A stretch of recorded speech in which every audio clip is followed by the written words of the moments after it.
2018 का जो question paper है इसे समाप्त कर दूंगा, समाज कार्य का। ठीक है, तो यहाँ पर प्रश्न है आपके सामने 78 नंबर का, और इस क्वेश्चन का जवाब आप लोगों को बताना है कि भाई ये लोकप्रिय सामाजिक आंदोलन को कुछ मतलब उनके आरंभ होने का जो वर्ष होगा वो आपको क्रम लगाना पड़ेगा, तभी आप कर पाओगे ऐसे प्रश्न को। जब आपको क्रम पता होगा तभी आप ऐसे प्रश्न को कर पाएंगे। तो मैं आपको बता देता हूँ, ये निर्भया आंदोलन जो है 2012 का है। ठीक है, और नर्मदा बचाओ आंदोलन की अगर हम बात करें तो ये 1979 का है ना। किसी किसी बुकों में 1989 भी मिलता है। ठीक है, और चिपको आंदोलन की अगर मैं बात करूं तो आप लोगों को ध्यान रखना है, ये आंदोलन जो है 70-30 में आया था। और जन लोकपाल जो विधेयक बिल है आप सब जानते हैं अच्छे तरीके से, बहुत फेमस भी हुआ था बीच में ये। तो ये 2000 कब का है जन लोकपाल बिल?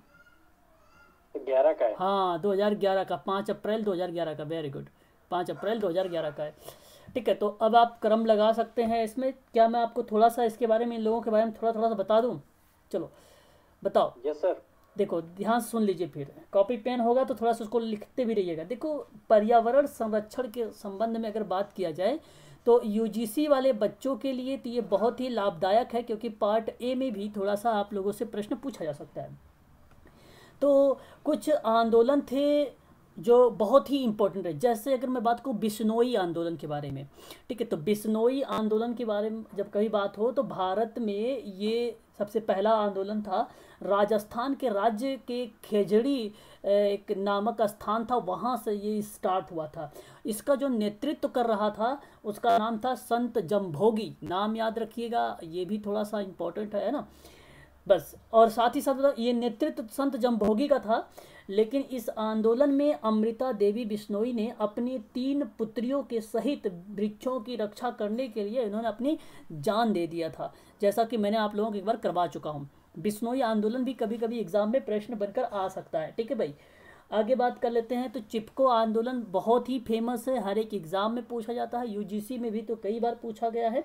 ये 1730 के ईस्वी में आया था, और किसी किसी बुकों में आपको मिल जाता है जी 70। 1974। हाँ 1900। करना चाह रहे थे।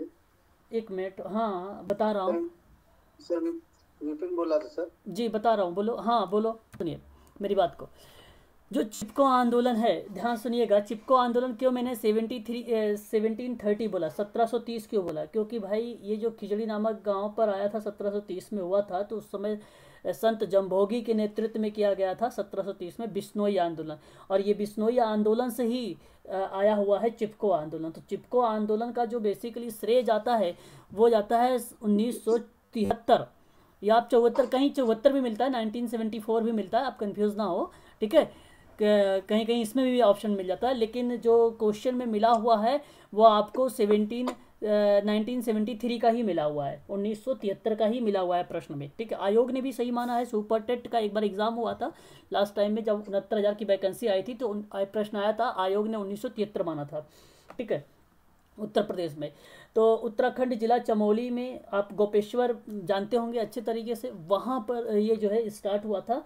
इसका नेतृत्वकर्ता जो थे चंडी प्रसाद भट्ट थे, सुंदरलाल बहुगुणा थे, ये आप लोगों को ध्यान रखना होगा। लेकिन बिश्नोई आंदोलन में आपको ध्यान रखना होगा अमृता देवी बिश्नोई का नाम। ठीक है, संत जमभोगी का नाम याद रखना होगा। ठीक है, और इसकी अगर हम बात करें, ये प्रेरित हुआ था चिपको आंदोलन। किससे प्रेरित हुआ था? तो ये प्रेरित हुआ था बिश्नोई आंदोलन से। किससे? बिश्नोई आंदोलन से। इसी वजह से तो मैं इसको 1730 बोला, नहीं तो मैं बोल नहीं देता आप लोगों से 1900 आपको 73। बच्चे ने लगाए होंगे भी 1973, बच्चों ने लगाए भी होंगे इसका सही जवाब। वो गलत हो गया होगा वहाँ पर अगर वो लगाए होंगे तो। ठीक है, तो थोड़ा सा रिलेट करते हुए उन चीज़ों को पढ़ना होगा हम लोगों को। चिपको आंदोलन जो है बिश्नोई आंदोलन से प्रेरित है, ये बात आप लोगों को अच्छे तरीके से समझ में आनी चाहिए। ठीक है, और आगे अगर हम बात करें तो इसी के परिप्रेक्ष्य में एक और आंदोलन था, उसका नाम था शांति घाटी। थोड़ा सा आप लोग नोट कर लीजिएगा, इम्पोर्टेंट ये आंदोलन है जिसके बारे में जिक्र कर रहा हूँ। ये केरल के कुंतीपूज एक नदी थी, वहाँ से ये स्टार्ट हुआ था। इसका प्रारंभ 1973 में हुआ था, समापन जो इसका हुआ था 1980 में ये समाप्त हो गया था। बेसिकली विद्युत जो बांध है उसके निर्माण के कार्यों को लेकर ये किया गया था, इसका विरोध भी किया गया था। और ये जितने आंदोलन हुए हैं सभी के सभी आंदोलनों का जो विरोध किया है वो आदिवासियों ने किया है। क्या मेरी आवाज़ कंफर्म नहीं है, क्लियर नहीं, बताइए जरा एक बार। सर कंफर्म है आपकी आवाज। चलो फिर ठीक है भाई। हाँ, एक बार आप सभी लोग सर ये जो निर्भया आंदोलन है, जी सर ये निर्भया आंदोलन, जी सर इसकी डेट क्या है सर? निर्भया आंदोलन बताया तो 2012 का है। अब वो निर्भया आंदोलन जब दिसंबर 16 दिसंबर का जब कांड हुआ था तो उसके बाद से ये आंदोलन स्टार्ट हो गए थे, है ना। ठीक है, चलो चलें आगे बढ़ें। देखो अभी मैं शांति आंदोलन के बारे में बात कर रहा हूँ। क्लियर हुआ कि नहीं क्लियर? बोलते भी रहिए, जो पूछते हैं वो बताते भी तो नहीं है कि हमारा क्लियर हुआ। जी सर। हाँ, जिन जो पूछ रहे हैं। एक बार रिपीट करिए। 16 दिसंबर 2012 को निर्भया आंदोलन जो है, इसके जो निर्भया कांड था। सर यार जी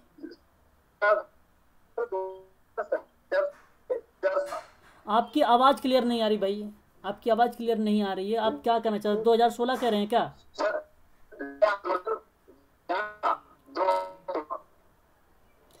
आपकी आवाज़ क्लियर नहीं है। आप 2016 नहीं लगाएंगे, 2012 लगाएंगे भाई। ठीक है, 2012 लगाएंगे निर्भया आंदोलन को। सर शांति घाटी आंदोलन पर थोड़ा सा। हाँ, शांति घाटी आंदोलन 1973 और 1980 में समाप्त हुआ, शुरुआत हुआ 1973 में। ठीक है, और ये जितने आंदोलन होते हैं वो आदिवासियों के द्वारा जो है सामूहिक रूप से किया जाता है। अभी जो डाउट है लास्ट में रखिएगा, मैं आप लोगों को क्लियर कर दूंगा। ठीक है भाई, नोट कर लीजिए कॉपी पर एक। और हाँ, आगे अगर मैं बात करता हूँ तो आप ध्यान रखिएगा, इसके संबंध में एक आता है और आप लोगों का नौदान्या आंदोलन आता है। नौदान्या आंदोलन होता है। और इस आंदोलन, यह जो आंदोलन था वो दिल्ली में चलाया गया था, 1982 में चलाया गया था। 1982 में चलाया गया था। इसका नेतृत्व वंदना शिवा ने किया था। जैविक कृषि और आपका जैविक उर्वरक, जैविक बीज, इनके बारे में बात हुआ था। ठीक है, तो एक प्रकार का जागरूकता अभियान था। ये बाद में कन्वर्ट हो गया था एक एजेंसी के रूप में, एक एनजीओ के रूप में ये कन्वर्ट भी हुआ है, बदल गया था। तो एनजीओ के रूप में बदला कब है? 1984 में। ठीक है, एनजीओ के रूप में बदला कब है? 1984 में। ठीक है, और एक आपका आंदोलन था जंगल बचाओ, क्या था? जंगल बचाओ आंदोलन था। जंगल बचाओ जो आंदोलन था, इसे भी आप लोग ध्यान रखिएगा, ये 1980 में था। और अगर हम बात करें तो ये वर्तमान में झारखंड के राज्य में हुआ है। और यह आंदोलन बेसिकली अगर हम बात करें आप लोगों से तो 1980 के साथ साथ इसने बताया कि जो तत्काल में बिहार और उड़ीसा के जो सीमावर्ती क्षेत्र थे उसको लेकर था। यहाँ पर पारस्परिक सॉल का एक वृक्ष हुआ होता है, आप लोग देखा भी होगा, सॉल का वृक्ष जिसको सागौन बोलते हैं। तो सागवन मतलब सॉल के वृक्ष काट कर सागवन के वृक्ष लगाने का विरोध के बारे में बात हुआ था। ये आपका जंगल बचाओ आंदोलन। ठीक है, जंगल बचाओ आंदोलन 1980 में वर्तमान में झारखंड राज्य में हुआ था। आप लोग ध्यान रखिएगा इसका। यह जो आंदोलन था पत्रकार क्या नाम था उनका? बाशवी के नेतृत्व में। क्या नाम था उनका? बाशवी। ठीक है, नोट कर लीजिए इसको भी। ठीक है, बाशवी के नेतृत्व में चलाया गया था ये। ठीक है, चलो यहाँ तक तो क्लियर हो गया होगा। बाकी आप जो यहाँ पर ध्यान रखना होगा, अपिको आंदोलन वगैरह इतना इम्पोर्टेंट नहीं है, लेकिन आप जो नर्मदा बचाओ आंदोलन है ये इम्पोर्टेंट है, क्योंकि ये मध्य प्रदेश से अगर हम बात करें गुजरात तक, जहाँ पर गुजरात में जल का अभाव की बात की गई थी, मध्य प्रदेश में जल का भराव की बात की गई थी। तो नर्मदा नदी पर बनाए गए जो बांध थे उसके विरोध में ये चलाया गया था नर्मदा बचाओ आंदोलन। ठीक है, ये आया कब था तो मैं बताया नहीं भी आपको, कभी कभी आपको 1979 भी मिलता है, 1989 भी मिलता है, दोनों ईयर्स मिल जाते हैं। इसका जो नेतृत्व करता था ये इम्पोर्टेंट है, बाबा आमटे। बाबा आमटे नाम याद रखना आप लोग, मेघा पाटेकर का नाम याद रखना और अरुंधति रॉय का नाम याद रखना। ठीक है भाई, तो ये तीन नाम है, अरुंधति रॉय आपको लिख दिया मैंने, और उसके बाद मेघा पाटेकर का नाम लिख दिया, और उसके बाद बाबा आमटे का नाम लिख दिया। ये तीनों लोगों की भूमिका जो है इसमें देखने को मिली है। ठीक है, याद रखिएगा, ये भी थोड़ा सा इम्पोर्टेंट है। बस इतनी चीज़ें ध्यान रखिए। बाकी जन लोकपाल की जगह आप लोगों को कन्वर्ट करेगा और निर्भया आंदोलन की जगह नाम बदलेगा। इस बार आपको हो सकता है मैत्री आंदोलन दे दे। ठीक है, तो ध्यान रखिएगा, मैत्री आंदोलन के बारे में आपने कुछ सुना है? मैत्री आंदोलन कितने लोग जानते हो, बताइए जरा। नहीं सर, पहली बार सुना। नहीं पता सर। अच्छा, मैत्री आंदोलन जानते हैं, जिसे मैं मैत्री का मतलब माँ, ठीक है, तो माँ का घर मायका, माँ का घर मायका, ठीक है। मैत्री का मतलब अभी तक तो संधि जानते थे, मैत्री नहीं, संधि। मैत्री मतलब माँ का मतलब यहाँ पर ये चीज़ें थी कि मायका, और मायका मतलब यहाँ ये उत्तराखंड में हुआ था बेसिकली। अगर हम बताएं तो जैसे नौ दंपत्ति जो जब शादी होती है तो उस समय बेटी और दामाद से एक पौधा लगवाया जाता है। क्या लगवाया जाता है? एक पौधा लगवाया जाता है, और उसके बाद उसकी देखरेख की जाती है उस पौधे की। तो इसके परिप्रेक्ष्य में ये जो मैत्री आंदोलन था ये 1994 में चलाया गया था। कब? 1994 में चलाया गया था। इसका महान अगर कोई अगर विद्वान है, या किसी विद्वान के बजाय अगर आप कहें कि कोई पर्यावरणविद है, तो उसका नाम है कल्याण सिंह रावत। क्या नाम है? कल्याण सिंह रावत, ठीक है। तो ये आप लोगों को हो सकता है पूछ ले एग्जाम में, है ना। तो इसमें बेटी के नव दंपत्य जीवन के अवसर पर वृक्षों को नया जीवन प्रदान करने की बात किया जाता था इस आंदोलन में। तो ये चीज़ें हैं। बाकी जन लोकपाल जो है भ्रष्टाचार के संबंध में था, आप लोगों को पता है ये बातें अच्छे तरीके से। 2011 में है। निर्भया बचाओ आंदोलन आपको अच्छे तरीके से पता है, ये भी आंदोलन चलाया गया था 2012 में। ये जन लोकपाल में कुछ स्पेशल नाम वगैरह होंगे, हालांकि नाम तो अन्ना हजारे जी का आता है। नहीं, अन्ना हजारे जी हैं, अन्ना हजारे वही है। नहीं, बहुत अरविंद केजरीवाल भी हैं उसमें, और हरियाणा के एक क्या नाम है राज्यसभा के अध्यक्ष, वो सॉरी अध्यक्ष नहीं सदस्य हैं, वो भी थे, नाम नहीं आ रहा मेरे को, कई लोग हैं। लेकिन अन्ना हजारे को ही परिप्रेक्ष्य बनाया जाता है यहाँ पे। अगर कोई चीज़ बनाई जाती है समाज कार्य के पॉइंट ऑफ व्यू से, अगर कोई क्वेश्चन देखे जाए तो आप लोग अन्ना हजारे को ही लगाएं, वो बेटर रहेगा। अन्ना हजारे का ही यहाँ पर बेसिकली कॉन्सेप्ट बनाया जाता है। बाकी बहुत लोग थे, ठीक है। पर्टिकुलर अब कितने लोगों का नाम है, लेकिन सबसे ज़्यादा नेतृत्व की बात करें तो अन्ना हजारे जी की अहम भूमिका रही उसमें, ठीक है। ये बात ध्यान रखना आप लोगों को, ठीक है भाई। क्लियर हो गया ये क्वेश्चन? तो फिर मैं आगे बढ़ूँ। एक क्वेश्चन पे ज़्यादा समय मत लीजिए, 12 मिनट ले लिया मैंने इस पर। आगे बढ़ें? Yes sir. चलो, तो यह आपका, इसका जवाब मुझे ज़रा बता दीजिए ऑप्शन में, आप लोग कौन सा ऑप्शन हुआ है इसका सही? ऑप्शन बता दीजिए। बी। हाँ, बी फॉर बॉम्बे, ठीक है, वेरी गुड। चलिए आगे बढ़ते हैं। क्लियर हो गया? अब बाकी जिनका डाउट है भाई इसका आंदोलन के संबंध में, अभी क्लास समाप्त हो जाएगी तो मैं चर्चा कर लूँगा आप लोगों से अलग से, है ना। बाकी और भी, क्योंकि मैं सोच रहा हूँ कि आज सोशल एक्शन लेने के लिए भी और सामाजिक आंदोलन लेने के लिए भी सोच रहा हूँ टॉपिक। आगे हम बात करते हैं कि क्वेश्चन नंबर 79 कहता है कि सामुदायिक संगठन की प्रक्रिया निम्नलिखित चरणों को क्रम में व्यवस्थित करिए। देखिए यहाँ पर प्रक्रिया है सामुदायिक संगठन में, मैंने आप लोगों को बताया भी था कि भाई चेतना की वहाँ पर ज़रूरत होती है, आवश्यकताओं का पता होना करना चाहिए, ज़रूरी है। फिर संसाधनों का भी पता लगाना चाहिए, फिर उसकी आवश्यकताएं क्या क्या है, उसके उद्देश्य क्या क्या। परिभाषा आज मैंने बताया भी है आप लोगों को, ये अगर याद होगा तो अच्छी बात है। मुर्रे जी रॉस के बारे में, है ना, कि आवश्यकता और उद्देश्यों को किस तरीके से उन्होंने विश्वास इच्छा के रूप में कन्वर्ट करके लोगों को समायोजित किया था। तो वही तो परिभाषा अगर आपको याद है तब भी आप इस प्रश्न को कर पाएंगे, नहीं याद है प्रक्रिया तो भी, अगर परिभाषा याद है तो कर लेंगे इस प्रश्न को। बताइए जरा इसका करेक्ट जवाब क्या होना चाहिए? तो बी। अच्छा, अगर हम बात करें तो सबसे पहले आवश्यकता की पहचान होनी चाहिए, ये आप सभी लोगों को पता है भाई। जब तक अगर मान लीजिए किसी व्यक्ति की समस्या है तो आप सबसे पहले काम क्या करेंगे? आप देखते हैं उस समस्या को ना, समस्या है क्या, और उसकी जब आप निदान करने की बात करेंगे तो निदान करने के लिए उसकी जो नीड होगी, जो आवश्यकता होगी, उसी के आधार पर करेंगे ना। ऐसा तो है कि नहीं, अब मान लीजिए उसको कोई और चीज़ की नीड है और कोई अलग एक्टिविटी करवा रहे हैं तो फिर तो वो गलत हो जाएगा। तो नीड के आधार पे की जाती है पहचान, तो यहाँ पर आवश्यकता आपका सही हो जाएगा, पहले पॉइंट पर हो जाएगा। और अगर हम बात करें तो यहाँ पर देखो आवश्यकताओं के प्राथमिकताओं के निर्धारण करना, तब जाके आप इसके बाद आपने प्राथमिकता दे दिया। जैसे ही आपने उसको गोल को देखा कि ये समस्या है और उसके बाद आपने एक गोल को प्राथमिकता दे दिया।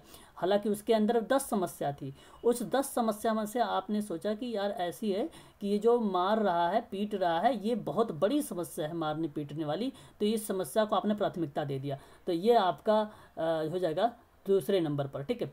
अगर हम बात करें तो उसके बाद आपका हो जाएगा संसाधनों का पता लगाना, तब जाके आप संसाधन का पता लगाएंगे, ठीक है भाई। कि अब प्राथमिकता तो दे दिया आपने कि उसके लिए कौन कौन से संसाधन की ज़रूरत पड़ेगी, ठीक है।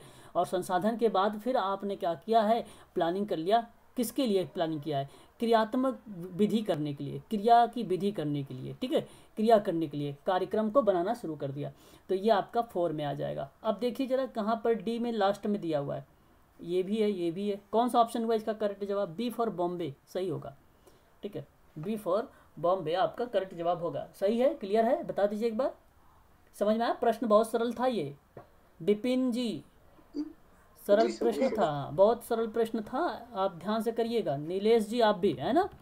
चलिए आगे एक क्वेश्चन देखिए, और ये आपका मैं आप लोगों का ना एक जब कोर्स करवाऊंगा यूनिट नंबर 9 MPPSC का, तो मैं आप लोगों को ग्रुप में लिंक दूंगा, 6 बजे ज़रूर ज्वाइन करना। अभी वो टॉपिक आया नहीं है, तो वहाँ पर मैं डिसेबिलिटी के बारे में बताऊँगा और पूरा कवर कर दूंगा आप सबका भी वहाँ पर, ठीक है।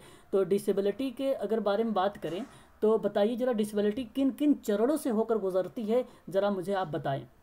डिसेबिलिटी किन किन चरणों से होकर गुजरती है, बताइए। तो चौथा ऑप्शन नंबर डी कह रहे हैं आप, ओके, ऑप्शन नंबर डी बोल रहे हैं आप। चलो कोई बात नहीं। और यहाँ पर मैं अगर बात करूँ तो ध्यान से सुन लीजिए आप सभी लोग। सबसे पहले अगर कोई डिसेबिलिटी की तरफ जाता है व्यक्ति, तो सबसे पहले रोग होता है उसको। रोग का मतलब होता है डिजीज़, डिजीज़ का मतलब होता है बीमारी होगी पहले, ठीक है, पहले बीमारी होती है। और जब बीमारी होती है तो बीमारी धीरे धीरे क्या होती है, बड़ी हो जाती है। और जब धीरे धीरे बीमारी बड़ी हो जाती है तो वह कन्वर्ट हो जाता है किस में, वो कन्वर्ट किस में हो जाता है, तो वो कन्वर्ट हो जाता है दुर्बलता में, ठीक है, दुर्बलता में। एक प्रकार से हम कह सकते हैं इम्पेयरमेंट, एक प्रकार से हम बोल सकते हैं उस जगह पर क्षति हो गई है, क्योंकि अब आप उस हाथ से या उस उंगली से काम नहीं कर रहे। बाय द वे मान चलिए कोई छोटी मोटी चोट लगी होगी आपकी उंगली में, फिर धीरे धीरे वो क्या हो गया, इम्पेयरमेंट हो गया, तो आपने उस उंगली से काम करना ही बंद कर दिया।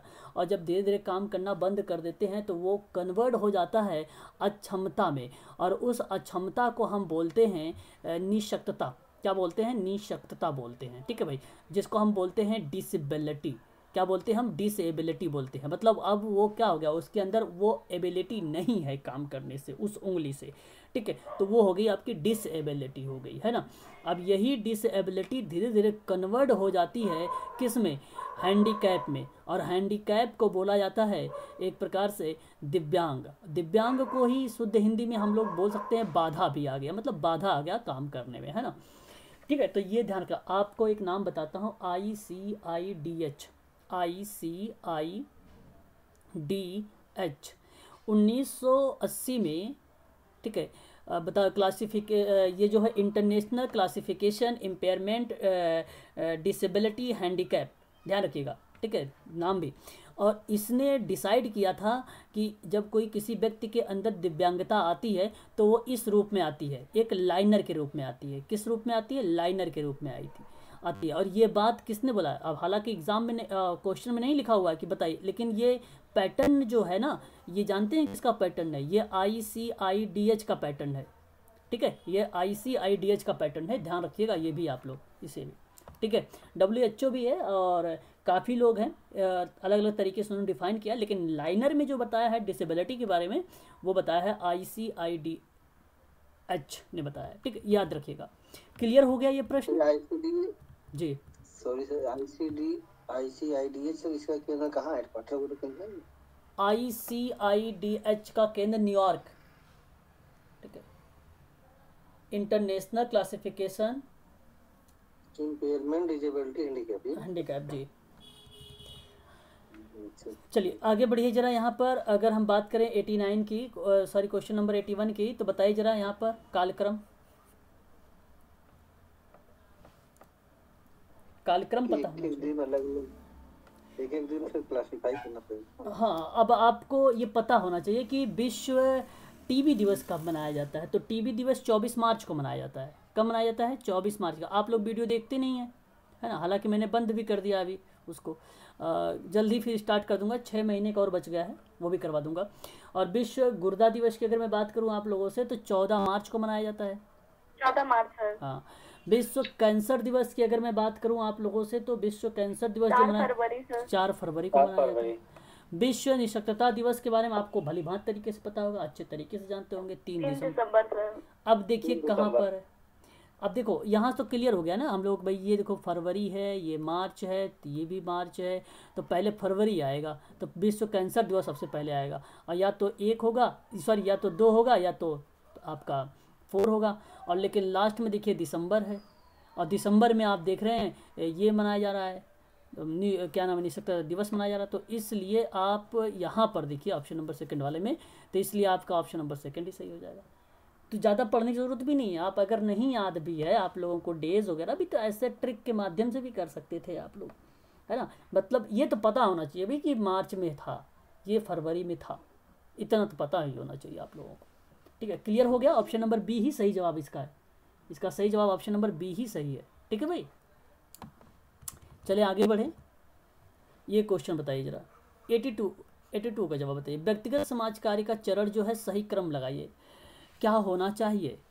और आपको पता है अध्ययन नहीं होगा, अध्ययन नहीं होगा सर, बी दूसरा होगा, दूसरा होगा। ठीक है, तो पहले हो चुका क्वेश्चन सर ये। ठीक है, कई बार आया हुआ है ये एग्जाम में, एक बार थोड़ी ना आया हुआ है ये ना, कम से कम 5 से 6 बार आया हुआ प्रश्न ये एग्जाम में, 5 से 6 बार आया हुआ है।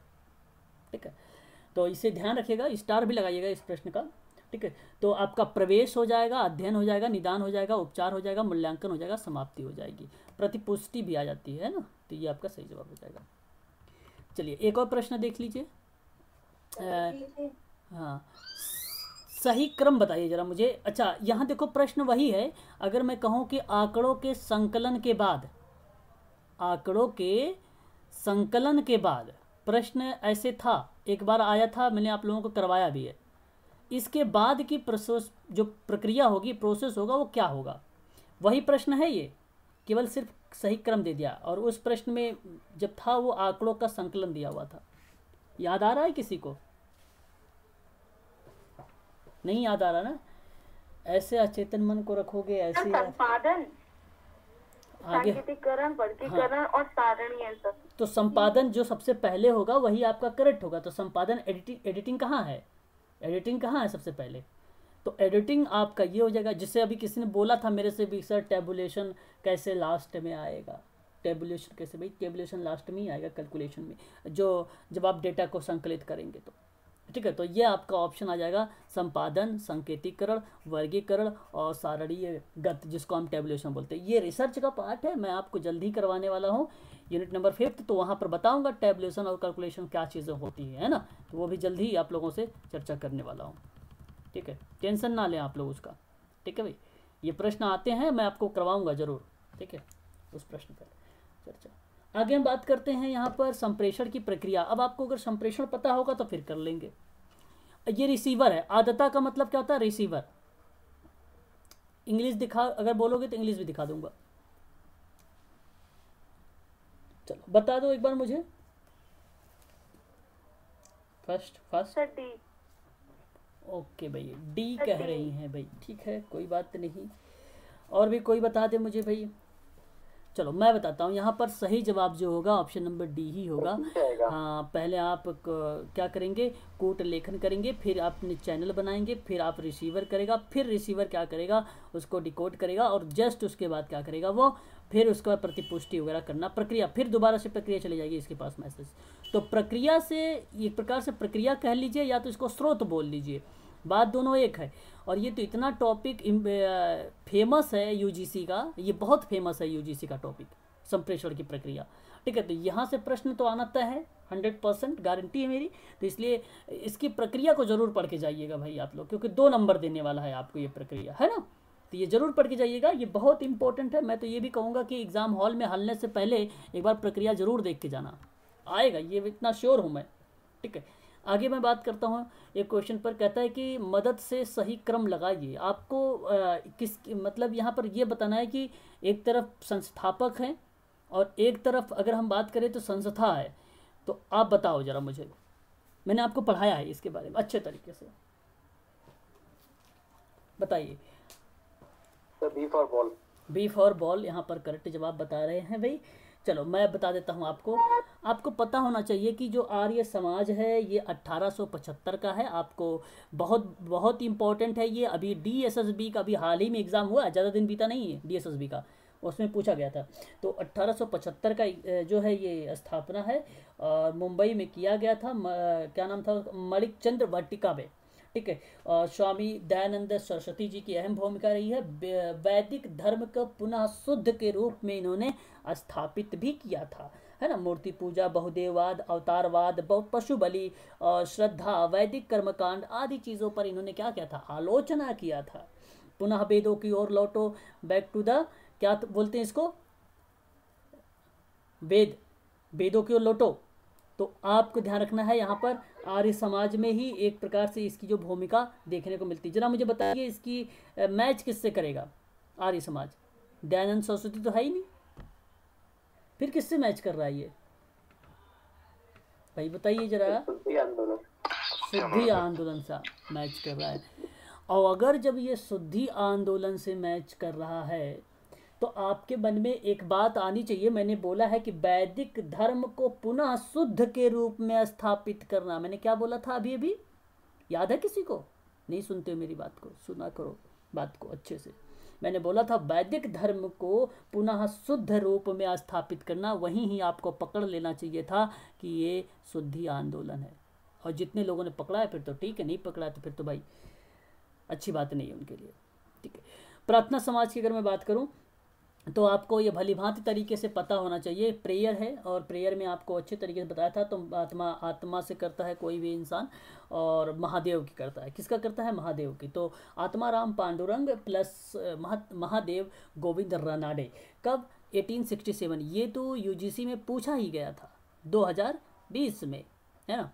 और पूछा फिर जाएगा, ऐसी बात नहीं पूछा जाएगा, क्योंकि देर का 19वीं शताब्दी। तो जाहिर सी बात है यार, इतना तो आप लोग कुछ टॉपिक में तो महारत हासिल कर लो कि गारंटी है वो नहीं चीज़ें गलत होगा आप लोगों से। ठीक है, कुछ टॉपिक में तो ये प्रश्न में गलती नहीं करना है। तो आपको ध्यान रखना है ये मुंबई और आपका आत्माराम पांडुरंग कहाँ है, यहाँ पे मिल गए। थियोसॉफिकल सोसाइटी मैंने बताया भी था। हाँ, ये हो जाएंगे। आत्माराम पांडुरंग इनका नाम तो आया था क्या बीच में? हाँ, आत्माराम पांडुरंग और महादेव गोविंद रानाडे दोनों लोग प्रार्थना समाज के वो हैं, क्या बोलते, संस्थापक हैं दोनों लोग। दूसरा सर, आर्य समाज को शुद्धि आंदोलन से जोड़ने की कोशिश कैसे कही? शुद्धि आंदोलन करने का मतलब यही था कि मूर्ति पूजा, बहुदेववाद, अवतारवाद, पशु बलि, श्रद्धा, वैदिक कर्मकांड आदि की आलोचना कर दो। शुद्ध शुद्ध शुद्ध तभी तो शुद्ध होगा।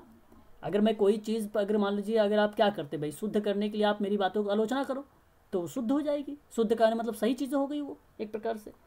धार्मिक, सामाजिक, राजनीतिक रूप के एक सूत्र में बांध रहे हो ना, तभी तो बांध पाओगे जब शुद्धि होगा, अदरवाइज कैसे हो सकता है शुद्धि। तो बेसिकली वो तो था ही कि भाई उसमें छुआछूत, जन्म पर आधारित जाति प्रथा की आलोचना हुई थी। जाति प्रथा और छुआछूत की जब आलोचना होगी तो जाहिर सी बात है शुद्धि आंदोलन हो जाएगा। वो सिंपल सी बात है भाई, ये है ना। आर्य समाज समझ गए आप? आर्य समाज सर।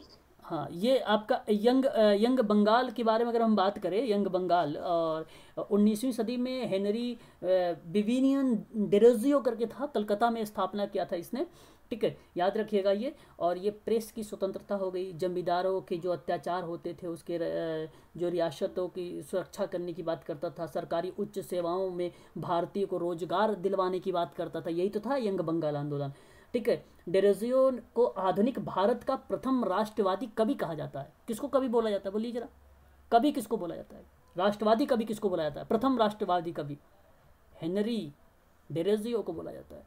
ध्यान रखना, एक तरफ कवि लिख देगा भाई, पूछ सकता है सोजे वतन, तो क्यों नहीं पूछ सकता है कवि?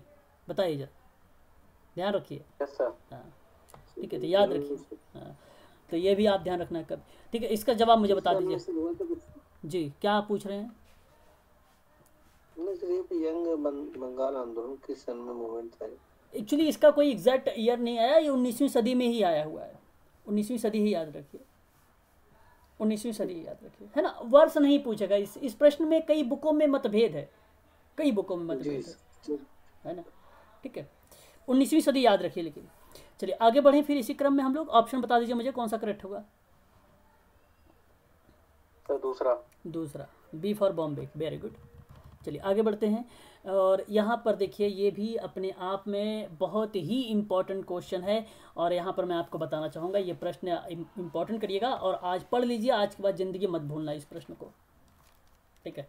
ऐसे प्रश्न आएंगे तो कभी मत भूलना। कह रहा है कि अभ्यास सिद्धांत, अभ्यास सिद्धांत की बात कर रहा है। आपको पता होना चाहिए कि जो मन गतिकीय सिद्धांत है वो सिगमंड फ्रायड का है। जब कभी मन और वगैरह अगर इस तरीके के शब्द आए ना तो सिगमंड फ्रायड को लगाया करो, संतुष्टि मिलेगी आप लोगों को। अब आप देखो सिगमंड फ्रायड का, अच्छा ऐसे प्रश्न पढ़ने मतलब बैठ जाना, बताइए इसमें जरा सा भी मैच नहीं कर रहा है सिगमंड फ्रायड, इसमें भी कहीं मैच नहीं कर रहा है सिगमंड फ्रायड। इसमें देखो द्वंद्वात्मक, अगर हम बात करें कि भाई द्वंद्व की बात करें, दमन की बात करें, और अगर हम उदात्तीकरण की बात करें, प्रतिगमन की बात करें, तो बताइए जरा कहाँ पर ये सारी चीज़ें आती है। सिगमंड फ्रायड की तो रक्षा युक्तियाँ हैं सारी की सारी, और ये सारी की सारी रक्षा युक्तियाँ किससे रिलेट करा रहा था ये सिगमंड फ्रायड, मन की गति किससे, ठीक है। तो ये तो आप या तो आपका ये होगा। अच्छा और देख लेते हैं, नए व्यवहार को सीखने में कष्ट। देखो अब ये व्यवहार कर दिया है तो मैं आपको बता दूं ये पक्का गलत होगा, क्योंकि व्यवहार तो व्यवहारवादी सिद्धांत के बारे से है, उससे है। बिहेवियर थेरेपी, आप जेबी वॉटसन का नाम नहीं सुना है, इवान पैट्रिक पावलोव का नाम नहीं सुना है, बीएफ स्किनर का नाम नहीं सुना है, इसे कभी भूलना मत। कॉन्सेप्ट के आधार पर लगाया करो कि कौन किससे रिलेट कर रहा है। भाई कहाँ व्यवहारवाद आपका रिलेट थोड़ी ना करेगा विचार से, द्वंद्व से। व्यवहार हमेशा व्यक्तियों को नए व्यवहार को सीखने और कष्टप्रद तरीकों से समाधान करने की सहायता से व्यवहारवादी सिद्धांत लाया था जेबी वॉटसन ने और बीएफ स्किनर ने, इवान पैट्रिक पावलोव ने 1904 में शास्त्रीय अनुबंधन का सिद्धांत दिया था, ठीक है। इसलिए आया था ये, तो आप ध्यान रखिएगा यहाँ पर ये चीज़ें। जनक आपको ध्यान रखना है जेबी वॉटसन, और अगर प्राथमिकता की बात की जाती है कि सबसे ज़्यादा काम किसने किया है, बीएफ स्किनर। चाइल्ड सेंट्रल्ड बोलो या पर्सन सेंट्रल्ड बोलो या व्यक्ति केंद्रित बोलो, ये तो बहुत ही सरल है। कार्ल रोजर्स सन 1951। अब इसका कहने का मतलब देखो सेवार्थी, मेरी बात को ध्यान समझिएगा, स्वयं समझ एवं स्वयं उपयोगिता की भावना को बढ़ावा देना कि सेवार्थी के जीवन और अनुभव के बारे में अधिक वास्तविकता और सकारात्मक सीखने के लिए इस व्याख्या की मदद करना। बताओ, जहां आपको मैं बता देता हूं, पहले थोड़ा सा ऑप्शन नंबर डी भी देख लो। कह रहा है आपको कि संज्ञानात्मक व्यवहार, तो संज्ञानात्मक व्यवहार आपको सही मैच करेगा टो से, दूसरे वाले से। लेकिन व्यक्ति वाला जहाँ स्वयं की बात कर रहा है, स्वयं की समझ और स्वयं की उपयोगिता के बारे में, ये साफ शब्दों में लिखा हुआ है, इसमें मुझे दिमाग लगाने की ज़रूरत ही नहीं पड़ रही थी। बताइए कौन सा करेक्ट हुआ। और ये देखो कॉग्निटिव वाला जो है ना, ये उसका नाम आता है एरोन बेक। क्या चीज होल्ड रखना है एक मिनट सभी लोग, ठीक है।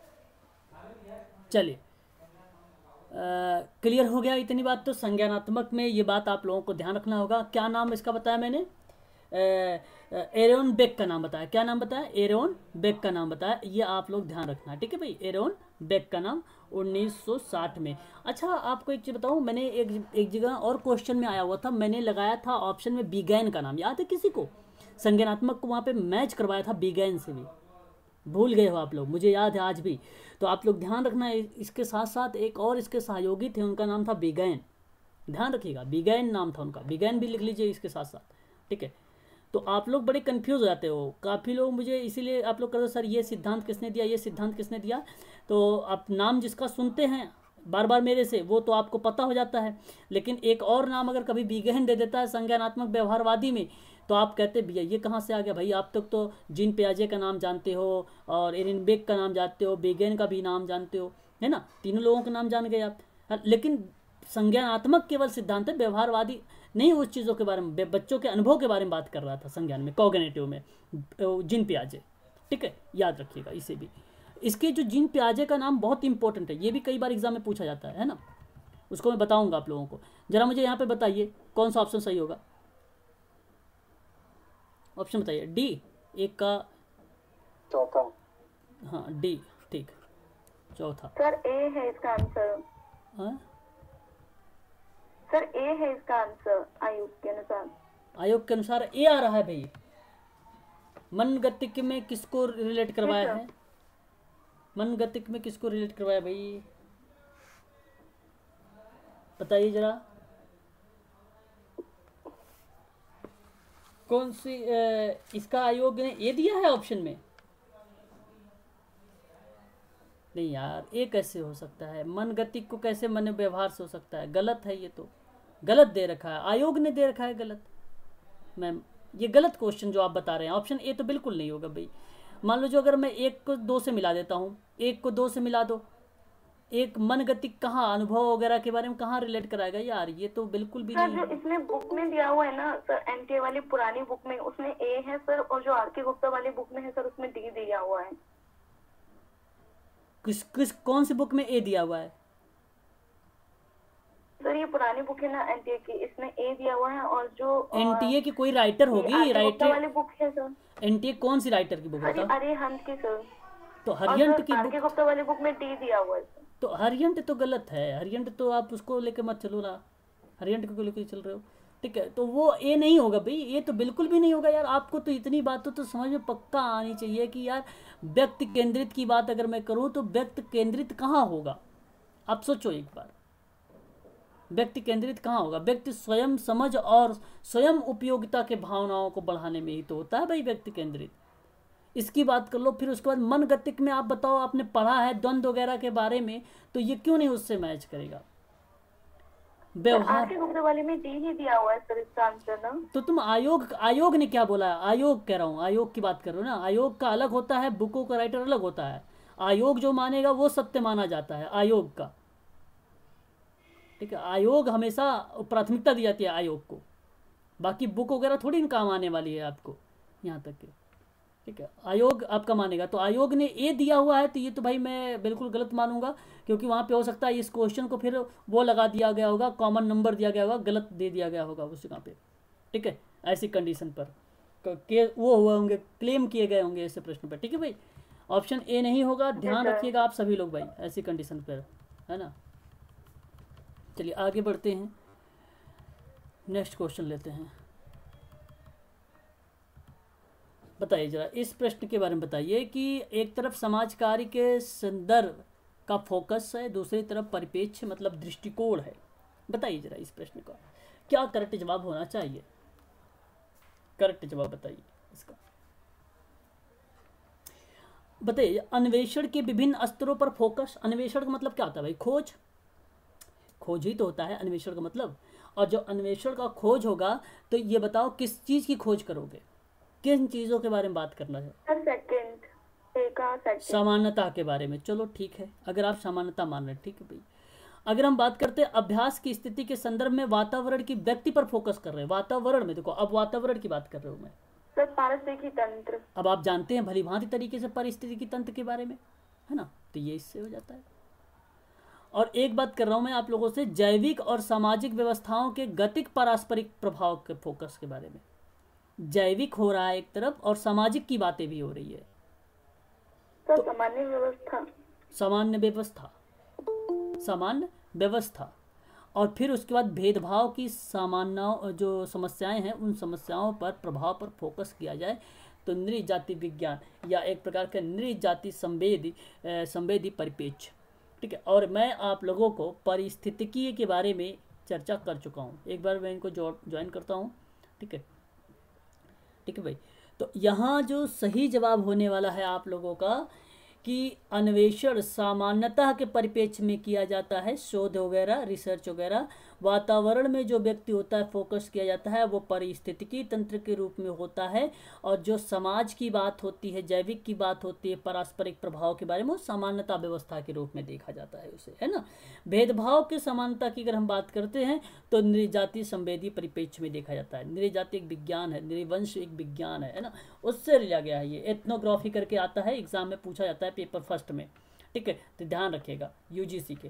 तो इसका करेक्ट जवाब क्या होना चाहिए? ऑप्शन नंबर 1 का आप मैच करिए दूसरे से, और कहाँ पर दिया हुआ ऑप्शन नंबर 1 का कौन सा सही जवाब हो जाएगा? ए फॉर अमेरिका वाला ही, पहला वाला ही सही जवाब इसका। हाँ, इसका सही जवाब है। यहाँ कीवर्ड्स को पकड़िए, किससे क्या मैच हो रहा है। शोध कहाँ होता है? सामान्यता के परिप्रेक्ष्य में होता है भाई, जाहिर सी बात है। सामाजिक और जैविक व्यवस्था कहाँ पर हो सकती है भाई? ये सामान्य व्यवस्थाएं हैं, ये तो सारी चीज़ें सामान्यता दृष्टिकोण में देखा जाता है इसको। भेदभाव हमेशा, ये नृजाति क्यों रिसर्च करते रहते हो उस पर? भेदभाव की समस्या बहुत ज़्यादा है, बहुत ज़्यादा है उस पर, ठीक है, तो इसलिए उस पर हम देखते हैं। और आगे अगर हम बात करें कि यहाँ पर रिसर्चर से देखना, जो लोग पीएचडी कर रहे होंगे उनको अच्छे तरीके से पता होता है नृजाति विज्ञान के बारे में, नृजाति संवेदी परिप्रेक्ष्य के बारे में। और वातावरण व्यक्तित्व परिस्थितिकी तंत्र तो वो ऑलरेडी होगा ही होगा, उसमें कोई दो राय नहीं है। मैंने आप लोगों को ये भी एक बार प्रश्न करवाया था, अगर याद है तो फिर अच्छी बात है, कि पत्नी के घर का जो निवास होगा वो क्या बोलेंगे हम उसे। पत्नी के घर के निवास को हम लोग बोलते हैं मैट्रिलोकल, ठीक है। पति के घर के निवास को हम लोग क्या बोलते हैं, पैट्रिलोकल, ठीक है। और जन्म का स्थान धरतीपुत्र, जन्म का निवास धरतीपुत्र, और विभिन्न स्थानों पर निवास करने वाले, क्योंकि वे अपना देश छोड़ने के बाध्य किए गए हैं, तो शरणार्थी। तो इतने सरल प्रश्न अगर आ जाए यूजीसी में, जब से मैं करवा रहा हूँ, किसी बच्चे का साथ गलत नहीं हुआ होगा, आई थिंक, ऐसा मुझे लग रहा है। अच्छा ऑप्शन बताइए कौन सा सही है इसका, ऑप्शन बताइए। सी फॉर चेन्नई, वेरी गुड, बहुत बढ़िया। ठीक है, अगला नेक्स्ट क्वेश्चन लेते हैं, मिनट।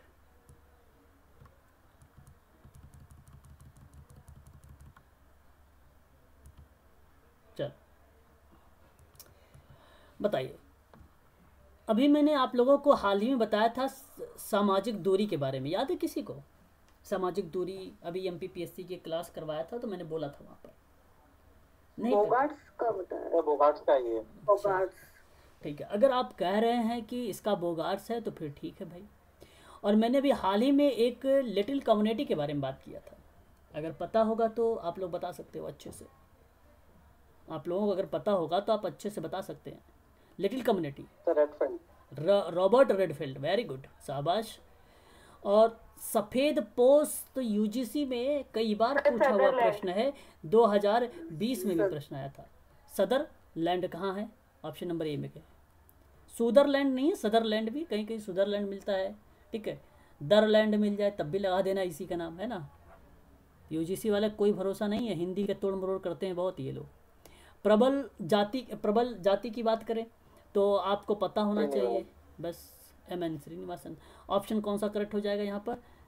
एक का दूसरे से, एक का दूसरा, ऑप्शन नंबर फर्स्ट बोला है, पहला वाला से।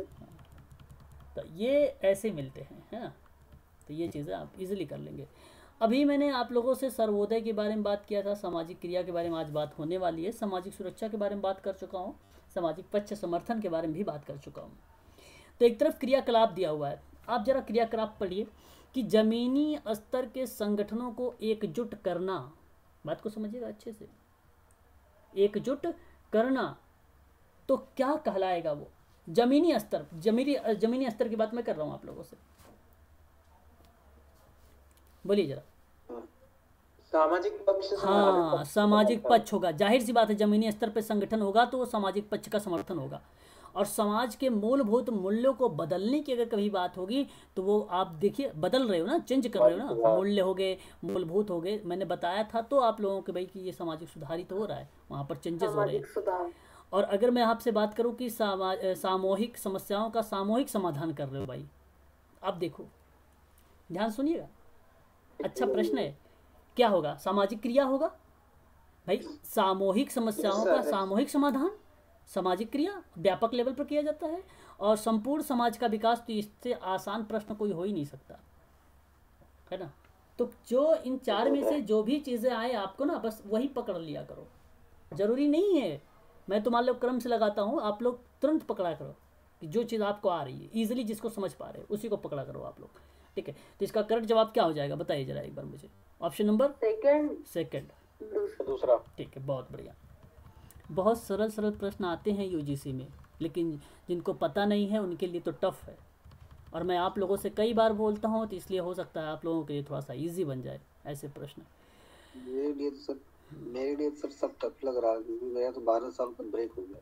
अच्छा 12 साल का ब्रेक कर लिया आपने, ओके सर 2008 के पास आउट है, तो काफी दिन बीती है sir. Okay okay okay okay, बीच में 1-2 बार मूड बना कर 2013 में तो अच्छा पढ़ाई करके दिए थे, लेकिन हाँ 50% के आसपास हुआ ही नहीं। तो चलो कोई बात नहीं, इस बार हो जाएगा। चलिए इस बार हम क्वेश्चन करते हैं ये वाला। तो आप एक तरफ देखिए, यहाँ पर एक तरफ आपको दिया हुआ है सूची, है ना, एक तरफ सूची दिया हुआ है और एक तरफ सेकंड सूची दी हुई है, ठीक है। बात को बड़ा अच्छा समझिएगा। आप प्राथमिक समाजीकरण कहते किसे हैं? पहले यही तो जानना हमें जरूरी होता है। अब इसके लिए हमें पढ़ना पड़ेगा है कौन सा। तो देखो तब घटित होता है जब व्यक्ति को एक विशेष संस्कृति सदस्यों के रूप में व्यक्तियों के, देखो यही मैं पकड़ लिया था विशेष संस्कृति वाला ही, कि एक विशेष संस्कृति के सदस्यों के रूप में व्यक्तियों के उपयुक्त अभिवृत्ति और मूल्यों के क्रियाओं का पता लगाना, वह आपका क्या कहलाता है, प्राथमिक समाजीकरण कहलाता है। आपको वो क्या कहलाता है, प्राथमिक समाजीकरण कहलाता है। ये आपको पहले समझना था। अब आपको देखना है यहाँ पे सबसे सरल सरल शब्दों को पकड़िए, डी को पकड़िए, क्योंकि पुनर्समाजीकरण, आप अच्छी तरीके से जानते होंगे। पुनर् मतलब आप क्या कर रहे हैं, बदलाव की बात कर रहे होंगे। ये शब्द सबसे इजी लग रहा है, बाकी और की अपेक्षा जो दो हैं। तो यहाँ पर आप देखिए कह रहा है, पहले यहाँ पर दूसरे नंबर पर क्या बोल रहा है, कह रहा है कि उन प्रक्रियाओं के संदर्भ में जिसमें व्यक्ति भावी स्थिति, पेशा, सामाजिक संबंधों का पूर्वाभ्यास करता है भाई। और मैं आपको बता दूँ ये पूर्वाभ्यास पूर्वानुमान से होता है, ठीक है, ये गलत हो जाएगा फिर आपका। आगे देखते हैं, अधिगम की इस प्रक्रिया के संदर्भ में करता है जहाँ पर बृहद, अब देखिए बृहत्तर समाज के भीतर जो है लघुत्तर समूह के सदस्य के रूप में। अच्छा यहाँ पे समझिएगा, अच्छे से क्वेश्चन करिएगा, अच्छे से क्वेश्चन करिएगा आप सभी लोग, है ना, अच्छे से, कि सदस्यों के रूप में कौन सा व्यवहार उपयुक्त होगा, कौन सा व्यवहार उपयुक्त होगा। तो आपको बता दूं ये आपका सही नहीं है। अगर हम बात करते हैं यहाँ पर इसके बारे में कि आपके सामने ऑप्शन दिया हुआ है यहाँ पर कि व्यवहार के पूर्व प्रतिमान जिसको अस्वीकार कर दो, और फिर ऐसी प्रक्रिया के संदर्भ में व्यक्ति के जीवन के संक्रमण का एक भाग के रूप में प्रतिमानों को स्वीकार कर लो। तो वह बताइए स्वीकार कर रहे हो कि तो पुनर्वासित नहीं कर रहे हो उसे। देखो मैं कह रहा हूँ कीवर्ड्स को सिर्फ ध्यान से पढ़ो, शब्दों को तोड़ लो। शब्दों को जब तोड़ोगे तो समझ में आ जाएगा कि व्यक्ति के जीवन में संक्रमण एक भाग के रूप में नए प्रतिमानों को स्वीकार कर रहा है। तो भाई जाहिर सी बात है, नया प्रतिमान आ रहा तो पुनर्समाजीकरण नहीं हो सकता है। बिल्कुल होगा यार, होना चाहिए, ये आपका सही हो जाएगा यहाँ पर, ठीक है। अब यहाँ पर देखिए ये आपका इससे मैच कर जाएगा, आपका इससे यहाँ पर संदर्भ में व्यक्ति के भावी स्थितियों में पेश होने के लिए आपका पूर्वानुमानी समाजीकरण होगा, ये इससे मैच हो जाएगा। और अनुसांगिक समाजीकरण में आप ये समझ लीजिए कि एक कोई बड़ा समूह है, उसके भीतर एक छोटा समूह भी होता है, उसमें जो व्यवहार उपयुक्त होते हैं उसको हम लोग बोलते हैं अनुसंगी समाजीकरण बोलते हैं। जहाँ पे एक बड़ा समूह में छोटे समूह बनाए जाते हैं ना, बड़े समूह होते हैं सीखने के लिए, कि छोटे छोटे टुकड़े भागों में अलग अलग समूहों दे दिया जाए ताकि वो लोग क्या कर सके, सक्षम हो सके अपने कार्य में, अपने व्यवहार को मॉडिफाई कर सके वो लोग। वही है आपका अनुसांगी समाजीकरण, ठीक है। अब बताइए मुझे ऑप्शन कौन सा सही है यहाँ पर। अच्छा ऑप्शन दिखाता हूँ, एक मिनट, कौन सा ऑप्शन दिखाई दे रहा है आप लोगों को? दूसरा सर। हाँ, ऑप्शन यहाँ पर हो जाएगा आपका बी वाला, वेरी गुड। यहाँ पर सेकंड वाला आपका करेक्ट जवाब हो जाएगा। ऐसे आपको कीवर्ड्स को पकड़ना है और उसके बाद आपको बताने हैं सारे जवाब, है ना, ठीक है भाई, बहुत बढ़िया। सेकंड वाला इसका करेक्ट जवाब हो गया। आगे देखिए, एक तरफ योजनाएं हैं, आप लोगों ने नाम सुना होगा यहाँ पे NSFDC का नाम सुना है किसी लोगों ने? बताइए जरा कि भाई जो national schedule caste finance development corporation की बात मैं कर रहा हूँ, ठीक है, वो किससे रिलेटेड था? जो 1989 में लाया गया था, किससे संबंधित था बताइए। एससी वाला पहला। ओके ठीक है भाई, आप कह रहे हैं कि पहला वाला ही होगा, तो मैं आपसे यहाँ पर एक चीज़ बताना चाहूँगा। तो फिर इस चीज़ को आप क्या कर लो, सही कर लो। ध्यान रखिएगा, इसमें आर्थिक स्थिति सुधार की बात हुई थी। अब आपको दिख रहा है यहाँ पर PMMSK दिख रहा है, नाम सुना होगा PMSSK के बारे में। इलैबोरेट करेंगे सर तो क्लियर हो जाएगा। हाँ बताता हूँ, प्रधानमंत्री महिला शिक्षा केंद्र स्कीम। ये सर तो महिला सशक्तिकरण का है। तो ऐसे ही तो आपको करना होता है एग्जाम में, फिर कैसे करना पड़ता है, बस हो गया। हाँ हो गया आपका क्लियर। अब आपके पास दो बचा, पहले तो हम इसको फुल फॉर्म वाले को क्लियर कर लेते ताकि आप जो है आइडेंटिफाई आसानी से कर ले। फुल फॉर्म जिसको आता है वो इजीली कर लेगा। PMAY, प्रधानमंत्री, हाँ प्रधानमंत्री आवास योजना 2015, 25 जून 2015। तो अब बताओ आवास कहाँ हो रहा है, बिजली में? ग्रामीण आवास। हाँ, ये आपका करेक्ट हो जाएगा। फिर अब बचा आपका सौभाग्य योजना, और सौभाग्य योजना भाई आपका क्या हो जाएगा, बिजली हो जाएगा। बस ऐसे ही आपको लगाना। सर सौभाग्य योजना को लेकर सर बताना चाह रहे थे बताइए। कि सौभाग्य योजना में सर जैसे कई डिपार्टमेंट इस नाम से स्कीम चलाते हैं, तो इसको जैसे अभी सौभाग्य एक कन्याओं के लिए चल रहा है, पोस्ट ऑफिस में चल रहा है, सौभाग्य एक कन्या सौभाग्य योजना योजना बिजली है, इसलिए सौभाग्य योजना को सर जगह जगह अलग अलग दृष्टिकोण से रिलेट करना पड़ता है सर। हाँ देखो यहाँ, लेकिन हमें जाना नहीं था, हमें जाना उधर नहीं था जहाँ आप बोल रहे थे।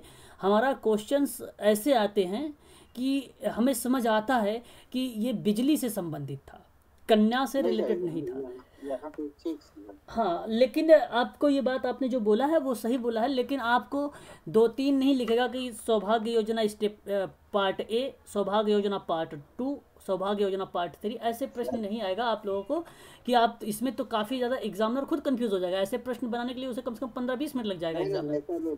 बस ये है सर कि अगर मान लीजिए अपॉर्चुनिटी अगर ऐसा कोई एक आध और इसमें 4 में से एक आध और उसी तरह दे दिया ऑप्शन में, तो फिर हाँ, फिर तो आपको लगाना ही पड़ेगा। लेकिन ऐसी कंडीशन जो महिला पर है, जो कन्याओं पर है, उस पर जो आर्थिक स्थिति सामाजिक में सुधार करने की बात कर रहा था, जहाँ पे स्वच्छता की बात हो रही थी सौभाग्य में, तो उसको फिर उसके बाद आपको लगाना होगा, या तो फिर बिजली का संबंध में होगा तो बिजली को लगाना होगा। 2015 वाला, ठीक है, सॉरी 2017 का है, 2017 में सौभाग्य योजना, ठीक है, याद रखिएगा। 2017 का है सौभाग्य योजना, 2015 का है आपका प्रधानमंत्री आवास योजना, और पीएम जो आपको बता रहा था मैंने, प्रधानमंत्री महिला शिक्षा केंद्र स्कीम 22 नवंबर 2017, ठीक है। और ये आपका 1989 वर्ष भी थोड़ा सा ध्यान रखा करें क्योंकि इंपॉर्टेंट चीज़ें हैं। क्लियर हो गया? बताइए जरा एक बार मुझे ऑप्शन इसको बता दीजिए।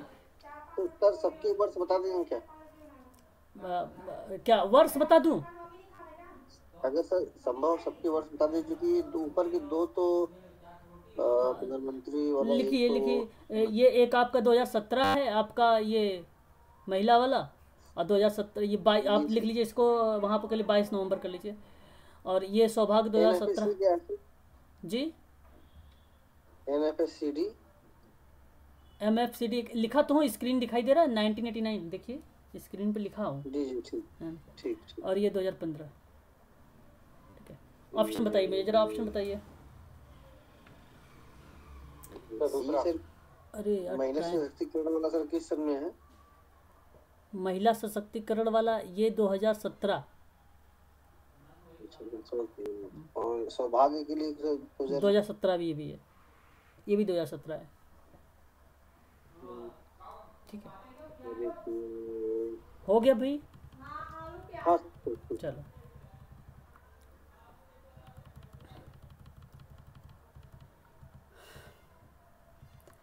संघर्ष का सिद्धांत बताइए जरा, संघर्ष का सिद्धांत। कार्ल मार्क्स होगा, ओके। चलो, इसका अगर हम बात करें तो आप लोगों को पता होना चाहिए, आप लोग भली भांति तरीके से जानते भी होंगे सभी लोग, कि कार्ल मार्क्स का ही है ये वर्ग का सिद्धांत, वर्ग विहीन, और आपका कम्युनिस्ट मैनिफेस्टो, ठीक है। और इसके साथ साथ एक नाम और आता है, आपने एंजल्स कम्युनिस्ट मैनिफेस्टो में, है ना, पढ़ाया था मैंने आप लोगों को, याद अगर होगा तो ठीक है, नहीं याद है तो ध्यान से सुन लीजिए। अगर हम बात करें तो नेक्स्ट पॉइंट कहता है आपके प्रकार्यवाद का सिद्धांत को लेकर, प्रकार्यवाद का सिद्धांत को लेकर, तो इसका करेक्ट जवाब क्या होना चाहिए जी? टालकाट पार्सन, मैंने आप लोगों से भी बताया, वेरी गुड। और अगर हम बात करें एक रेखीय विकास के सिद्धांत के बारे में, एक रेखी के बारे में बात करें तो हाँ अगस्त का, और बहुरेखी में बात कर ले तो यहाँ पर गेरहार्ड लेस्की जूनियर, हाँ बस ऐसे में आपको ये सही जवाब जो हो जाएगा ऑप्शन नंबर आपका इसमें, अच्छा कौन सा सही हुआ? First, very good. अभी देखो किसी ने मेरे से पूछा था सशक्ति सिद्धांत के बारे में, और मैंने बताया भी था उसे, आसक्ति सिद्धांत के बारे में। जरा मुझे बताइए आसक्ति सिद्धांत के बारे में इसका करेक्ट जवाब क्या होना चाहिए? बावली, हाँ मैंने सही है सही है, बताया भी था, आप लोग भूल जाते हो यार, ये याद रखा करें आप लोग। अवस्था के बारे में मैंने बताया था, इसमें अवस्थाएं दी गई हैं, हर एक विभिन्न प्रकार की अवस्थाओं में डिसाइड किया गया था ये चीज़ें होगी, ठीक है। और फिर जिन प्याजे देखिए यहाँ पर देख लीजिए, जिन प्याजे किस में आता है, संज्ञानात्मक में आता है ना, जी सर। और मनोसामाजिक विकास के सिद्धांत में तो एरिक एरिक्सन आता है, तो ये तो गलत हो गया। और हाँ, एरिक एरिक्सन का देखो उल्टा कर दिया, ये ऊपर का नीचे, नीचे को ऊपर कर दिया, तो ये दोनों गलत हो जाएंगे। बेंडूरा सामाजिक अधिगम का सिद्धांत, इसको बोलते हैं अवलोकन का भी सिद्धांत बोलते हैं। क्या बोलते हैं? अवलोकन का भी सिद्धांत बोलते हैं इसे। तो इसमें बताइए, आपको मिलान करना था, बताओ कौन सा सही हुआ, ए और डी। ऑप्शन नंबर 3 में है ए और डी। चलिए, चलो बहुत बढ़िया है, आप लोग समझ भी रहे हैं अच्छे से, है ना। नेक्स्ट क्वेश्चन ले लेते हैं हम लोग अब, है ना। चलिए बताइए, सम्मिलित करने वाला प्रश्न है आपके सामने, और यहाँ पर आपको पता, देखो ये बहुत अच्छा प्रश्न है। आरसीआई के बारे में नाम सुना? RCI rehabilitation counselling of India, 1992। 1992 भाई, आरसीआई, जहाँ पर सीआरआर नंबर रजिस्टर्ड होता है ना, नंबर वगैरह रजिस्ट्रेशन होता है। और आगे हम बात करते हैं निशक्त, पीडब्ल्यूडी है ये क्या है? पीडब्ल्यूडी है, पीडब्ल्यूडी 1995 वाला है ये, बताइए। हाँ, ये अच्छा दे रखा है ऑप्शन में ही। और ये देखो जो एनटीएच है, एनटीएच नेशनल ट्रस्ट हैंडीकैप्ड जिसको हम बोलते हैं, 1999 का है। इसमें 4 डिसेबिलिटी के बारे में बात की गई है। प्रमस्तकी पक्षाघात जिसको बोलते हो सेरेब्रल पॉलिसी, मानसिक मंदता जिसको आप बोलते हो आजकल इंटेलेक्चुअल डिसेबिलिटी, पहले मेंटल रिटार्डेशन बोला जाता था। 2013 में DSM-5 आया, तो DSM-5 ने इसका नाम बदल दिया कि मानसिक मंदता ना कहकर अब हम उसे बोलेंगे इंटेलेक्चुअल डिसेबिलिटी, ठीक है, ये बोलेंगे। फिर उसके बाद बहुनिशक्तता मतलब मल्टीपल डिसेबिलिटी, जिस व्यक्ति के अंदर जो है 2 से अधिक डिसेबिलिटी होती है, 2 या 2 से अधिक डिसेबिलिटी होती है, उसे हम बोलते हैं मल्टीपल डिसेबिलिटी, है ना। तो ये 5 प्रकार की होती है, ठीक है, मल्टीपल डिसेबिलिटी। और सामाजिक सामाजिक कल्याण न्याय अधिनियम 1, 2, 3, एक ये देखो स्वालीनता है, राष्ट्रीय जो स्वपरायणता की बात कर रहा हूँ मैं, ये स्वालीनता है। 4 डिसेबिलिटी के बारे में बात किया, याद रखिएगा। स्वालीनता का मतलब होता है ऑटिज्म, ठीक है, ASD बोलते हैं इसको, जो है ऑटिज्म स्पेक्ट्रम डिसऑर्डर बोलते हैं इसको, ठीक है, याद रखिएगा इसे भी, ठीक है। 1999 कहाँ पर है, ये लगा दीजिए। हाँ, निशक्त, ये देखो अभी मैंने आप लोगों से 2-3 बार आया है प्रश्न, ये सेपरेट करके भी एक बार अकेले आया था, अगर याद है तो अच्छी बात है, मैंने बताया भी था कि हाँ, निशक्त, राष्ट्रीय निशक्त जो व्यक्ति नीति है वो 2006 का है, ठीक है। उस समय शायद किसी ने मुझसे बता रहे थे कि सर 1987, लेकिन वो नहीं था, वो मानसिक अधिनियम था, वो अलग था, ठीक है। बताइए जरा यहाँ पे करेक्ट जवाब क्या होगा? फर्स्ट। हाँ, फर्स्ट आपका करेक्ट हो जाएगा, ठीक है, बहुत बढ़िया। ऐसे प्रश्न को करते जाओ आप लोग, ऐसे जितने प्रश्न को आप लोग देख रहे हैं ना, प्रैक्टिस हो रही है आप लोगों को, समझो ये वो सेट ये आ गया। अच्छा, डिस्क्रिप्टिव का भी कुछ दिन में चलाएंगे या फिर इसी तरह क्वेश्चन चलेगा? नहीं, टॉपिक तो चलती है, बस आज समाप्त हो गया पेपर ना, टॉपिक तो चलेगा ही। कल आज मैं लेने वाला था लेकिन 1 घंटा हो गया, आज तो नहीं ले पाऊंगा। अब कल आपका टॉपिक है, मैंने देखा ऑलरेडी, यहाँ पर स्क्रीन पर देख लीजिए, आप लोगों को दिखा देता हूँ, ये देखिए, 1 मिनट, मैंने ऑलरेडी यहाँ पर ले रखा है टॉपिक, ये देखिए, ये कंटेंट था मेरा सामाजिक आंदोलन को लेकर और सामाजिक क्रिया को लेकर था, ये मेरा टॉपिक था, है ना। आज मैं इसको करवाने वाला था आप लोगों से, ये चीज़ें आज नहीं हो पाएगी, वो कल ही करवाऊंगा। आज एक क्वेश्चन कंप्लीट कर लेते हैं हम लोग, है ना।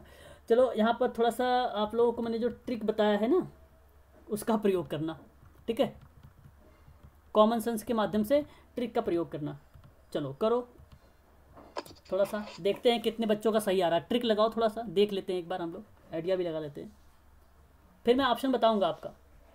देखो यहाँ पर वैश्वीकरण का सतत प्रक्रिया के रूप में किससे संबंधित है, तो ऐसी कंडीशन पर अगर हम बात करें तो ये हमें पढ़ना पड़ सकता है। तो एक चीज़ देखो, वस्तुओं को, सेवाओं को उत्पादन का वितरण के लिए ये तो सही हो सकता है, सही हो सकता है भाई, सही है। मुक्त व्यापार सिद्धांत भी कॉमन सेंस का प्रयोग है। अच्छा, यहाँ पर आपको पढ़ना पड़ेगा थोड़ा सा, क्या मैं दिखा दूँ आप लोगों को एक बार? आप क्वेश्चन, हाँ, क्वेश्चन को पढ़ें और क्वेश्चन पढ़ने के बाद ना आपको क्या करना है, सीधा सीधा उसका मीनिंग को देखें, क्या क्या चीज़ें के बारे में यहाँ पर जिक्र किया जा रहा है ना, तो आपको ईजिली समझ में आ जाएगा, है कि नहीं। तो मैंने अभी आपको बताया ना कि जिसमें जो है बेसिकली जो चर्चा की गई थी राष्ट्रीय सीमाओं के बारे में, तो आप ढूंढिए जरा कि सतत तो मिल गया हमें, सतत रूप से चल रही है बाजार, आर्थिक समकालीन रूढ़िबद्धता, अर्थशास्त्र और मुक्ति बाजार सिद्धांत। तो बताओ जरा ऑप्शन नंबर वहाँ पर जो लिखा हुआ था पहले कि एक तो मुक्ति लिखा हुआ था, मुक्ति और वितरण लिखा हुआ था, वो आपका करेक्ट हो जाएगा। और फिर उसके बाद देखो अगर मैं बात करूँ तो आप लोगों से लिखा हुआ था कि वस्तुओं को, सेवाओं को, उत्पादन के वितरण के लेकर वस्तुओं के बारे में भी बात कर रहा था, चर्चा कर रहा था, तो वो रिप्रेजेंट करता है बाजार और आर्थिक और समकालीन और नव रूढ़िवादी अर्थशास्त्रियों को भी। ठीक है, तो यहाँ पर ऑप्शन नंबर आपका जो होगा वो आपका केवल और केवल अगर हम बात करें तो यहाँ पर ऑप्शन नंबर आपका एक आपका होगा ए वाला और बी वाला ही होगा, बाकी आपके नहीं होंगे। बाकी आपका प्रशुल्क अवरोध आपका गलत हो। अवरोध तो निगेटिव शब्द है, इससे भी लगा सकते थे आप लोग कॉमन सेंस के माध्यम से। ट्रिक अगर आप लगाते तो भी आपका सही हो जाता, लेकिन आपने ट्रिक लगाया ही नहीं। अब दोबारा मैं पूछूंगा, आप लोग ट्रिक लगाना, ठीक है। तो अवरोध एक निगेटिव पॉइंट है, बाधा, तो इसलिए ये चीज़ें नहीं होती हैं कभी भी, सही है ना। मैंने ट्रिक के शब्द भी लिखवाए हैं आप लोगों को। चलिए दूसरे क्वेश्चन बताइए आप लोग, ट्रिक का प्रयोग करिएगा, ठीक है। पहले बार ट्रिक का प्रयोग करिए, फिर मैं बताता हूँ आप लोगों को, है ना। वैश्वीकरण की एक समाज कार्य के आधारित परिभाषा सम्मिलित है, बताओ। ट्रिक का प्रयोग करिएगा। लोगों का एकीकरण होगा कि नहीं होगा? यूनिटी बनानी चाहिए कि नहीं बनानी चाहिए? होना चाहिए। अच्छा, अर्थव्यवस्था को एकीकरण करना चाहिए, संस्कृतियों का संरक्षण करना चाहिए, ये तो गलत हो जाएगा आपका तो हाँ, ये तो हाँ देखो आपका सी भी सही है, आपका सी भी सही है। पहले ट्रिक बता रहा हूँ, ध्यान सुनिए, ये आपका सी भी सही है। संस्कृतियों का संरक्षण नहीं करोगे, करना पड़ता है, सही माना जाता है ऐसे में। ये भी सही है आपका बी भी सही है, आपका ए भी सही। आपके ट्रिक लगा रहे हो, मैं ट्रिक के बाद हिसाब से बात कर रहा हूँ आप लोगों से भी, है ना। अब मैं यहाँ पर देखिए, ये तो गलत ही होगा आपका। इस बात से सहमत है कि नहीं आप सभी लोग? जरा मुझे बताएं, राजनीतिक संक्रियाओं का संरक्षण करना ये गलत होगा कि नहीं होगा? इससे बताइए। गलत है। अब आप जहाँ डी है उसको काटिए। अब या तो ये सही होगा या तो ये सही होगा, यही ना, या तो ये सही होगा या तो ये सही होगा। तो अब आप चाहो तो प्राथमिकता दे सकते हो यहाँ पर अर्थव्यवस्था को लेकर और उसको लोगों को एकीकरण को लेकर, ठीक है। तो लोगों का जब एकीकरण होगा तो उसमें ऑटोमेटिक संस्कृति का संरक्षण हो जाएगा। या तो फिर आप इस पैसेज को पढ़ लो, ठीक है, या तो फिर आप इसको पैसेज को पढ़ लो। कॉमन सेंस का अगर प्रयोग ना कर पाएँ आप लोग तो यहाँ पर आप ऐसा कर लो, पैसेज को पढ़ लो। चलो यहाँ पर ढूंढो जरा, कहाँ पर लिख रहा है आपको कि समाज कार्य को वैश्वीकरण के में परिभाषित करने के लिए। एक तो वैश्विक हो गया आपका, सही हुआ कि नहीं सही हुआ? दूसरा आपका संस्कृति जो आ रही है, राजनीतिक जो प्रक्रिया आ रही है, अधिक रूप से अंतर्राष्ट्रीय प्रभावों के अधीन होती जा रही हैं। तो देखिए यहाँ पर जरा, संस्कृति और राजनीतिक के रूप में, तो यहाँ अंतर्राष्ट्रीय में अधीन, ये निगेटिव शब्द रिप्रेजेंट किया है इस परिभाषा। ये पैसेज कह रहा है, ये पैसेज बोल रहा है, इसलिए हम इसको नहीं लगाएंगे। बाकी अर्थव्यवस्था तो दिया ही नहीं था, लेकिन अगर आप पढ़ेंगे यहाँ पर तो अर्थव्यवस्था और अर्थ जो है सर्वाधिक महत्वपूर्ण की एक संकल्प की कला में जागरूकता का एक अभ्युदय का सूचक माना जाता है, तो ये आपका सही मान जाए। तो ऐसे पे इन प्रश्नों को आप इसी तरीके से कर सकते हैं। बाकी इसके अलावा कोई ट्रिक और नहीं है कि इसके अलावा अगर आप सोचो कम समय में जल्दी हम सारी चीज़ें कर ले तो मुश्किल है। फिर तो यही एक कॉमन सेंस का प्रयोग कर सकते हैं आप लोग ऐसी कंडीशन का, है ना। तो यहाँ पर सही जवाब जो हो जाएगा ऑप्शन नंबर ए और बी हो जाएगा, ठीक है। ये निगेटिव शब्द में आ रहा था पैसेज में, इसलिए ये नहीं हुआ, क्योंकि ऑलरेडी यहाँ पर हम लोगों की बात करें ना तो उसमें संस्कृति का संरक्षण हो जाता है। जब लोगों के बारे में बात करेंगे, एकीकरण की बात करेंगे तो पॉजिटिव में वो चला जाता है। तो प्राथमिकता संस्कृतियों से पहले लोगों के होना चाहिए, है ना, यहाँ पर वो सही हो जाएगा। वैश्वीकरण का अंतिम लक्ष्य क्या होना चाहिए? ट्रिक लगाइए, पहले ट्रिक लगा लीजिए। एक तो देखो जागरूकता लिखा हुआ है, एक तो आप देख रहे हैं जागरूकता लिखा हुआ है, और ये जागरूकता 110% सही होगा। करेक्ट है कि नहीं करेक्ट है? अब डी आप दिख रहा है आपको ऑप्शन में, ये भी और ये भी, इसको काटिए और इसको काटिए। अब बताइए जरा एक बार, ट्रिक लगा रहे हो ना आप लोग? डी या तो ए सही होगा या तो आपका 4 सही होगा। समझ बात आ रही है? अब बताइएगा। ए सही लग रहा है। ठीक है, कोई बात नहीं, हम इसको और भी देखते हैं आगे और बात कर लेते हैं। फिर कह रहा है कि एक वैश्विक अर्थव्यवस्था का विकास करना, वैश्विक बाजार का विकास करना, वैश्विक संस्कृति का विकास करना। वैश्विक संस्कृति के बारे में कहाँ जिक्र किया गया था? वैश्विक संस्कृति के बारे में जिक्र कहाँ किया गया था? पैसेज में मैंने अभी आप लोगों को पढ़ के सुनाया भी था थोड़ा सा, सेकंड पैराग्राफ में मैंने पढ़ के सुनाया भी तो था आप लोगों को। Yes sir. हाँ, तो उसमें जब परिभाषित करने की क्रिया विधि होती है तो वैश्विक लेवल पर बात कर रहा है ये। तो ऐसी कंडीशन पर मैं आपको बता दूं कि वो बेसिकली क्या था वो केवल अंतरराष्ट्रीय संबंधों में सामाजिक, राजनीतिक, आर्थिक वातावरण को प्रभावित करता था ऐसी कंडीशन पर, है ना। और वहाँ अगर हम बात करें तो इसमें समावेशी विश्वव्यापी संस्कृति के लेकर बात करता था। तो इसलिए आपका ये चीज़ें नहीं होगा, ऑप्शन नंबर आपका ये कट जाएगा, क्योंकि एक कट गया था इसकी वजह से कटा, बाकी ये दो सही थे, ये दो सही थे आपके, इसकी वजह से कटा है ऑप्शन ये वाला। ऑप्शन नंबर 4 सही होगा। जागरूकता, हमेशा प्राथमिकता देना जागरूकता को, हमेशा ये 110% आपका सत्य माना जाएगा। वैश्विक की अगर दृष्टिकोण से बात करें तो समाज के मुख्य धारा में देखो, समाज का मुख्य उत्तरदायित्व क्या होगा? अब आपको बताना है। वातावरण को समझना, वैश्विक आर्थिक वातावरण को समझना, वैश्विक राजनीतिक वातावरण को समझना, वैश्विक सामाजिक संदर्भ को समझना, अंतर्राष्ट्रीय संबंधों को समझना, अंतर्राष्ट्रीय समाज शिक्षा के अभ्यास के साथ जुड़ना। ये पढ़ना पड़ेगा मुझे, है ना। ये मुझे काफ़ी लग रहे हैं सही इसमें से, तो है ना, ठीक है। तो इसको आप लोग कर लीजिएगा, ठीक है। नहीं आएगा तो मुझे बताना, कल मैं इसको करवा दूंगा, ठीक है ना। मुझे पढ़ना पड़ेगा, टाइम लग जाएगा इसमें, है ना। ये वाला देखो ट्रिक्स लगा लीजिए, 100 वाले का सही लगा लीजिए एक बार ट्रिक, कि विकासशील देशों के द्वारा वैश्विक आंसर होगा सर, डी होगा। अच्छा, केवल ई पढ़ना पड़ेगा, अब देखना पड़ेगा क्या हो रहा है क्या नहीं हो रहा है इसमें, है ना, पढ़ना पड़ेगा। चलो आगे इस क्वेश्चन को देखते हैं पहले 100 वाले का, कि विकासशील देशों के द्वारा वैश्विक के अधिकांश लाभ जो है प्राप्त होते हैं, उसका बताइए मुख्य रूप क्या हो सकता है। ट्रिक बताना है, ट्रिक।